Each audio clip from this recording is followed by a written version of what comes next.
ভাগ্যবান জীব সাধুগুরু বৈষ্ণবের কৃপায় পায় ভক্তি লতা বীজ। দেখুন, মহতের কৃপা না হলে কৃষ্ণ ভক্তি হয় না, মহতের কৃপা না হলে সংসার বন্ধন ক্ষয় হয় না। তাই আমাদের মহতের কৃপার অত্যন্ত প্রয়োজন। এই কলিহত জীব একমাত্র সহজেই মুক্তি লাভ করিতে পারে যদি কোনো মহৎ ব্যক্তির কৃপা প্রাপ্ত হয়। তাই সাধুগুরু বৈষ্ণব যেখানে আসেন, যেখানে পদার্পণ করেন, যেখানে গীতা ভাগবত অধ্যয়ন হয়, সেখানে উপস্থিত থেকে সাধুগুরু বৈষ্ণবের কাছ থেকে কৃপা প্রাপ্ত হতে হয়, সেখানে চলে যেতে হয়। ভ্রমিতে ভ্রমিতে হয়, কোনো ভাগ্যবান জীবের হয়, আবার সবার ক্ষেত্রে হয় না। তাই যারা বুঝে তারা ছুটে আসে, যারা বুঝে না তারা আসে না।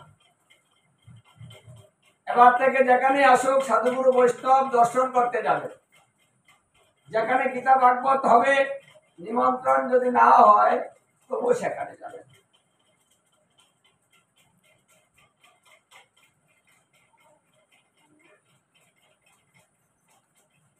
এই জন্য গীতা ভাগবত এই কলিহত জীবের জন্য একটা উত্তম পন্থা।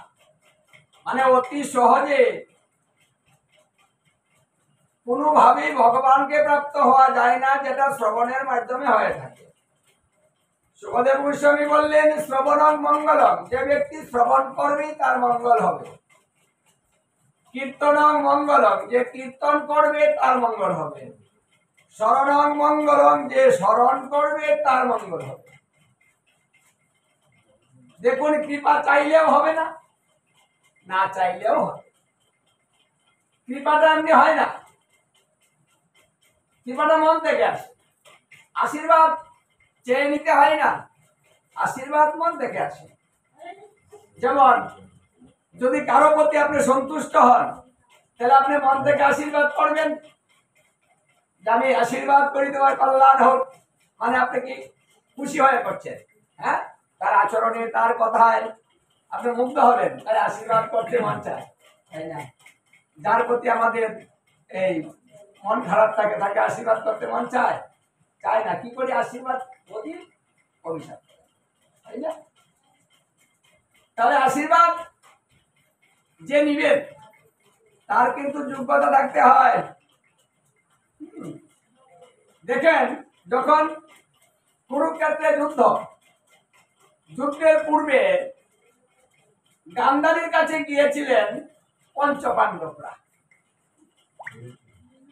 গিয়ে মাকে প্রণাম করে বললেন যে মা, আগামী কল্য তোমার সন্তানের সঙ্গে, মানে গান্ধারীর যে ছেলে, তাদের সঙ্গে যুদ্ধ হবে। তাই বলছে তোমার সন্তানের সঙ্গে যুদ্ধ হবে, আগামী কল্য যুদ্ধ শুরু হবে। তাই তুমি মা আশীর্বাদ করো, আমরা যেন যুদ্ধে জয়লাভ করি। এমন সময় নিজ পুত্র দুর্যোধন সেখানে গিয়ে উপস্থিত হয়েছে। দুর্যোধন গিয়ে দেখে যেখানে পঞ্চপাণ্ডবরা তার মার কাছে আশীর্বাদ চাইতে গিয়েছে। দেখুন, শত্রুপক্ষ গিয়েছে, হ্যাঁ, শত্রুপক্ষের কাছে আশীর্বাদ নিতে। দেখুন তাদের নীতিটা কেমন ছিল। দুর্যোধন মাকে প্রণাম করে বলছেন, মা তুমি আশীর্বাদ করো, এই পঞ্চপাণ্ডবের সঙ্গে কালকে আমি যুদ্ধক্ষেত্রে মিলিত হচ্ছি, তুমি আশীর্বাদ করো মা, আমি যেন জয়লাভ করি। এখন মা আশীর্বাদ কাকে করবেন? কি আশীর্বাদ করতে হবে না? মানে দুপক্ষই আশীর্বাদ চাইতে গিয়েছে, এখন আশীর্বাদ তো করতে হবে। এখন কাকে করবে? কথা বলবে, আচ্ছা কাকে বলবে? এখন যদি নিজের ছেলেকে আশীর্বাদ করে তাহলে ওরা তো কষ্ট পাবে, যে নিজের ছেলে দেখে তাকে আশীর্বাদ করলো। আবার যদি নিজের ছেলের সামনে ওদেরকে আশীর্বাদ করি, তাহলে আমার নিজের ছেলে কষ্ট পাবে যে মা আমাদের আশীর্বাদ করলো না, এবার শত্রুদের আশীর্বাদ করলো, মা তো পড়ে গেলেন বিপদে। দেখুন, আমাদের যে মায়েরা আছে, এই মায়েদের কাছে যদি আশীর্বাদ কেউ চাইতে আসে, আপনার ছেলের সঙ্গে মারামারি করবে, আর আপনার কাছে আশীর্বাদ চাইতে আসে, দিবেন? ও মায়েরা, আশীর্বাদ দিবেন? জয়লাভ যেন করে সে আশীর্বাদ চাইতে আসবে, আসলো, আপনি দিবেন? দিবেন না। কি দিবেন? কত কপালে হাসুন দিয়ে দিত। হ্যাঁ, যে আমার ছেলে তোকে মারামারি করবি আর আমার কাছে আশীর্বাদ চাই, হ্যাঁ, দিয়ে দিবি না? দিয়ে দিবি। এখন গান্ধারি কি দিচ্ছে? আপনারা তো মুড়া হাসুন দিবেন, তখন গান্ধারি কোন হাসুন দিয়েছে গো? দেখুন, উনি মহিমতী নারী ছিলেন, উনি চিন্তা করছেন আমি কি করি এখন, কার পক্ষে যাব আমি? না, আমি কোনো পক্ষেই যাব না। তাই তিনি বললেন, হে পুত্রগণ, তোমরা সবাই শুনো, তোমরা সবাই আমার পুত্র, মানে বিপক্ষ পুত্র, আর আমার যে সন্তান তারাও তো পুত্র। হে পুত্রগণ শুনো, ধর্মের জয় হবে, অধর্মের ভয় হবে। তাই তোমরা সবাই ধর্ম পথে থেকে যুদ্ধ করিও, যারা করিবে তারাই জয় লাভ করিবে। মা আশীর্বাদ দিয়ে দিলেন। এখন পক্ষান্তরে এই আশীর্বাদটা কার উপরে গেল?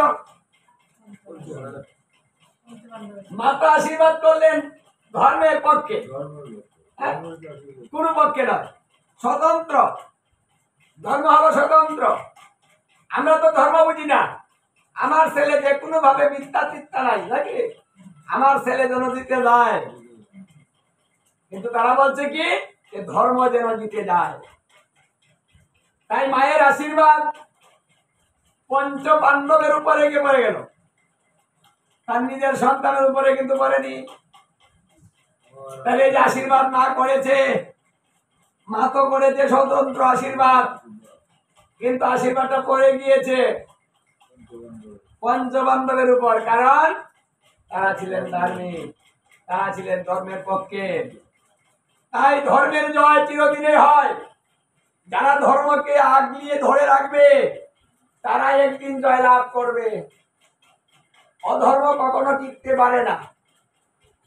নালে 5 জন যুদ্ধ করেছে শত শত যোদ্ধার সঙ্গে, লক্ষ লক্ষ নারায়ণী সেনার সঙ্গে, অথচ 5 ভাই জিতেছে, ওরা জিততে পারেনি, কারণ ওরা ধার্মিক ছিল না, ওরা অধার্মিক ছিল। তাই অধর্ম কখনো বেশি দিন লাস্টিং করতে পারে না। অধর্ম কিছুদিন করতে পারে, খুব জাঁকজম, কিছুদিন বাহাদুরি, কিছুদিন ধুমধাম, মানে সব কিছু কিছুদিন, তারপরে ওদের সর্বনাশ খুব দীর্ঘমেয়াদী হবে। আর ধর্মের ওটা ধীরে ধীরে ধীরে ধীরে সে টিকেই থাকবে, শেষ পর্যন্ত থাকবে। সংসার দাবানল নিরলুক ত্রাণায় কারণ্য গণা গণাত্তম প্রাপ্তস্য কল্যাণ গুণার নবস্য বন্দে শ্রী গুরু চরণ অরবিন্দ। এই সংসারকে শাস্ত্রে বলেছে একটা দাবানল, সংসারটা একটা দাবানল, চতুর্দিকে আগুন, আমরা মাঝখানে বাস করি, এই জন্য আমাদের জ্বালা যন্ত্রণা বেশি। আগুনের মধ্যে থেকে শান্তি লাভ করা যায়? যেদিকে যাবেন সেই দিকেই তো আগুন, আমরা তো মধ্যে, তাই কোথাও গিয়ে শান্তি পাচ্ছি না। তবে শান্তির জায়গা কোথায়? বলছি এই মনের আগুন নিভতে পারে একটা মাত্র পথটা, সে পথটা কি? মানে আগুন তো নিভাতে হবে, মনের আগুন নিভানো তো সহজ, কিন্তু মনের আগুন নিভানো তো সহজ নয়। তো বলছে না নিভাবে কিভাবে?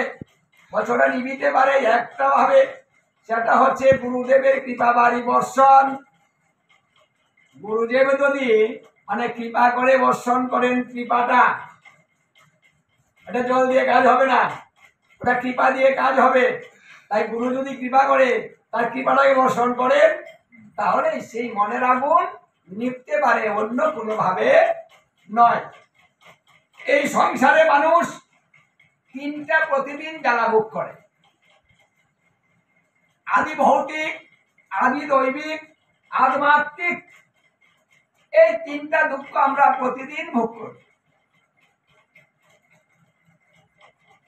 আদি ভৌতিক দুঃখ, যে দুঃখটা আমরা অন্যের কাছ থেকে পেয়ে থাকি, অন্য আমাদের দুঃখটা পেয়ে, ওটা মানুষে দিতে পারে, পোকামাকড় দিতে পারে,